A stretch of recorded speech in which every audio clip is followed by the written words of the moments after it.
तुम जमात के तालिबा मुस्कान को आवाज दूंगा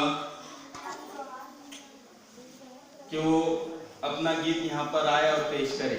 आंखों में पानी रखो, होठों पे चिंगारी रखो, और जीना चाहते हैं तो तरकीबें बहुत सारी रखो। राह के कांटों से बढ़कर नहीं है मंजिलें, अगर रास्ता बनाना चाहते हो तो सफर जारी रखो, अगर रास्ता बनाना चाहते हो तो सफर जारी रखो।